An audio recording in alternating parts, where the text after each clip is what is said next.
Hello बच्चों, let's read the question. The question says the first ionization energy of the elements of group follow the order. तो इस question में हमें क्या है कि हमारे पास ग्रुप 14 के हमें कुछ एलिमेंट्स दे रखे हैं और हमें बताना है कि जो उनकी फर्स्ट आयोनाइजेशन एनर्जी का ऑर्डर है वो किस तरह से होगा। तो इस क्वेश्चन को करने के लिए हम देख लेते हैं हमें किस की कंसेप्ट की रिक्वायरमेंट है। तो यहाँ पे हमारे पास क्या है, हमें आयोनाइजेशन एनर्जी के बारे में पता होना चाहिए कि आयोनाइजेशन एनर्जी हमारे पास क्या होती है। So it is the amount of energy required to remove the outermost electron from the gaseous isolated atom. So हमें कितनी अमाउंट ऑफ एनर्जी चाहिए ताकि हम जो आउटर मोस्ट इलेक्ट्रॉन है उसको रिमूव कर सके गैसियस आइसोलेटेड एटम में से। उसको हम क्या कहते हैं, फर्स्ट आयोनाइजेशन एनर्जी। अब क्या होता है, जैसे जैसे हम डाउन द ग्रुप जाते हैं, तो डाउन द ग्रुप हमारी जो आयोनाइजेशन एनर्जी है वो डिक्रीज करती है।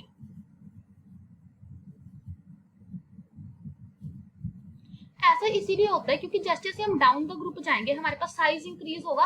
तो साइज इंक्रीज करने से जो हमारा ऑर्बिटल है वो क्या होगा, न्यूक्लियस से दूर हो जाएगा। सो न्यूक्लियस से दूर हो गया तो इट मींस उसमें से जो इलेक्ट्रॉन निकालने की टेंडेंसी है वो क्या कर जाती है, इंक्रीज कर जाती है। अब अगर हम ध्यान से देखें यहाँ पे हमारे पास जो ग्रुप 14 के elements that is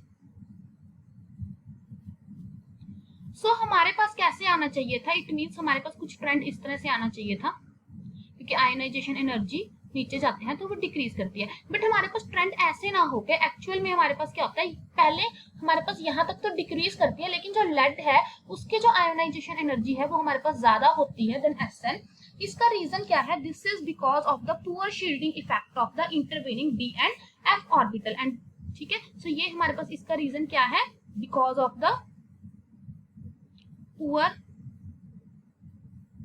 shielding effect of